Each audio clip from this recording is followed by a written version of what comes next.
I'm Jordan Bowen with the Uncommon Tribe, and this is when your wife says, I'm fine. This U.S. government department issues regular travel advisories on the level of danger in countries. What is the State Department? Lee, what is the State Department? That's right. Nailed it.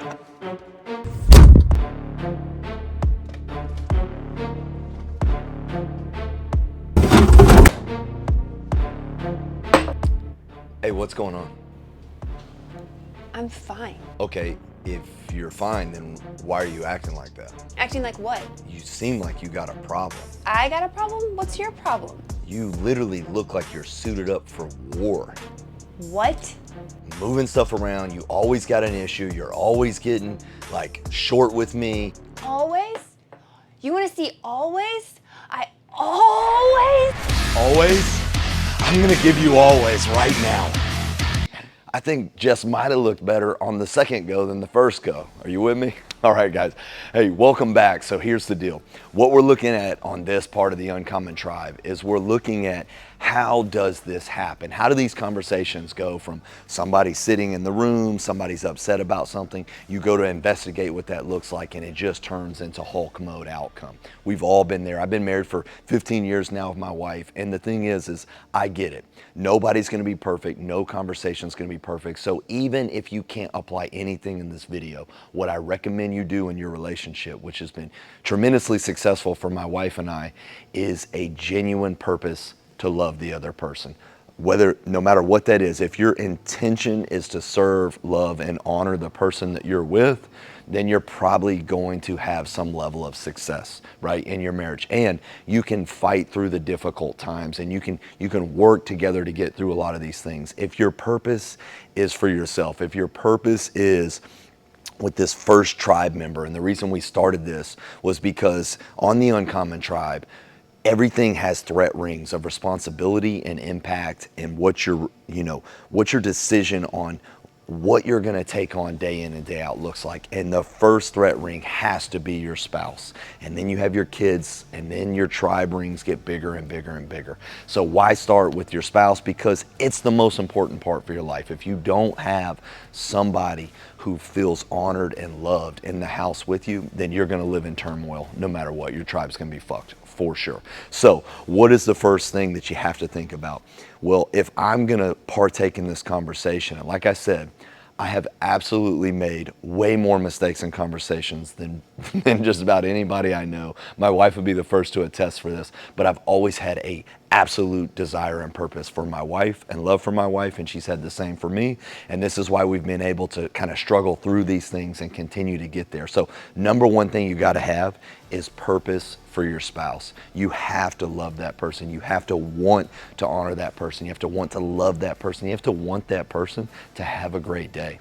And if that's where your mind is at first, then we can address the next steps. So step number 2 is to be able to actually have a conversation where you're curious. Now, what do we mean by curious? What we mean is I genuinely want to know what's going on with my spouse. When they come in and things are getting slammed and it seems a little passive aggressive, it seems a little angry, seems like something needs to come out, a conversation, a conflict seems like it needs to get there, I need to be genuinely curious what that is. There's a term called metacognition, and what that means is the knowing of what you know.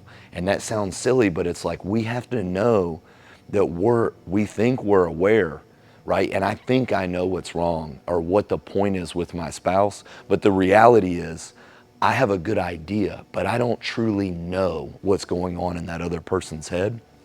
So I have to be curious with the purpose in mind towards that person. I have to genuinely be curious how I can help and love that person. And so you might ask yourself like, cool, all right, I got the purpose for it. I'm curious, I'm gonna go ask a question, and it's all gonna go great, right? Well, here's the deal. we all have egos, and the ego is like the captain on a ship. And so the captain's quarters are in their own little compartment, and then just outside the captain's quarters is like your first mate. Well, your first mate is your brain, and your brain's job is to protect that captain. The captain doesn't leave the quarters. The first mate is outside, and the first mate just goes out and it talks to the messenger up in the top, right up in the crow's nest, looking out. And the messenger is the eyes, the ears, everything it hears and sees. And if the messenger sees that the captain's about to hit an island, that means the captain's made a mistake. But the first mate wants to protect the captain because the captain gets cranky. The captain can't handle that it could possibly be wrong, and that's our ego. And so the eyes see the island coming, the ears hear the seagulls on the island. You know what I mean? It's taking all this in, and it goes, we're about to hit an island. And it comes down to the brain, right? And the brain goes, can't let the captain know that. So what it does is it tries to repackage this information, right? And as it takes us into the captain, instead of saying we're about to hit an island, we say, hey, we found land, right? So you're a hero. Or this land wasn't supposed to be here. Somebody must have charted this wrong. The maps were wrong. It can't be your fault, ego. And so this is kind of how the brain is constantly protecting the ego. We have to consider that this right here can absolutely mess up our curiosity. And here's why. When I go, hey Jess, what's going on? The first thing she needs to know is, am I actually safe? Does he actually mean what's going on? And you have to realize that you're sitting there and you're thinking, okay, I'm gonna ask this person a question and then they're gonna just genuinely wanna tell me this back. Bam!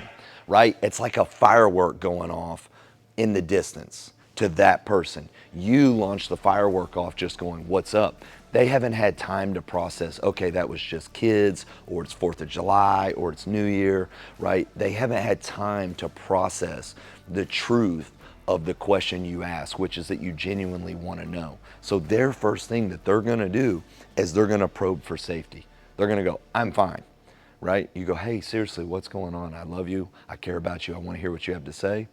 That's gonna seem like, I don't know if I can trust that yet, because you have history as well. And plenty of times maybe we've asked these questions and the answer that they get back is an aggressive response from us. Why you always, right? So the first thing they're gonna do is they're gonna probe, like stepping out onto an iceberg. They're gonna step and see if that's safe.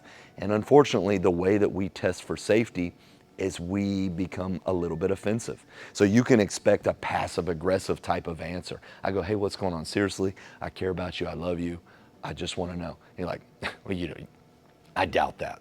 Whoa, right? You're like, hey, I asked kindly and I asked with love. Why are they coming at me like that? They're testing you, right? Whoever it is, they're testing for safety.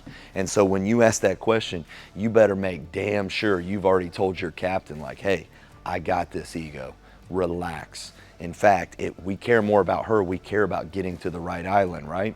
So let's make sure that when she probes for safety, I stay safe. So she goes, you don't really care. And you're like, whoa, oh, hey, listen, I've probably made plenty of mistakes in the past. I love you. I do actually care. I do want to hear. And if you're going to say these things, you have to make a mindset that when they continue to test you for safety, you stay safe.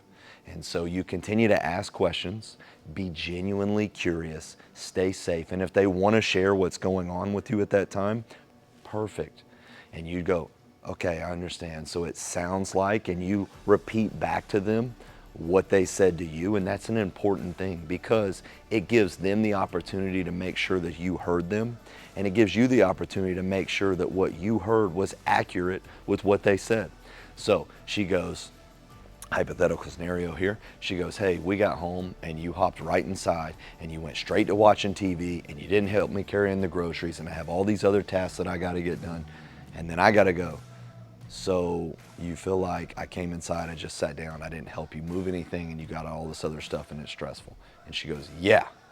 And now's my opportunity based upon what I learned to share what my point of view is. And I go, honestly, I wasn't even thinking, or I had this going on, or I just wanted to relax for real quick or whatever, but you have the opportunity to try to share what your point of view is And if she probes back for safety again, or he probes back for safety again, depending on if you're a man or woman, right? I'm speaking from a man's perspective. For me, I've only ever had a wife, and this is my reality, so this is what I'm going to speak from. But she speaks back and she says, whatever it is, I have to be patient and loving enough to try to make sure that she knows that I care about her and I'm serving her, and these are the outcomes that I want for her, which is growth, right? Which is growth of our marriage, growth of the situation. I want to serve her and take care of her. And so if that's where your mindset's at, and you take time and you slowly move through the conversation and you make sure you stay safe, then you'll probably have a favorable outcome. Now, final note, this is not a perfect play-by-play outcome for whoever you are. You're going to do your absolute best to serve that person. And it's going to take practice, like anything in life. It's going to take practice. You're going to have epic fails. Be prepared to say stuff like, I'm sorry, right? I know it's painful. The ship captain hates that shit, but be prepared to say, I'm sorry. Because I'm sorry, a genuine I'm sorry, goes a long ways towards letting the person who you're talking to know that you love them more than you love yourself. All right, hey, what we want to do next is we're going to add a spot below, right? No, you don't have to add a spot. You can just comment below.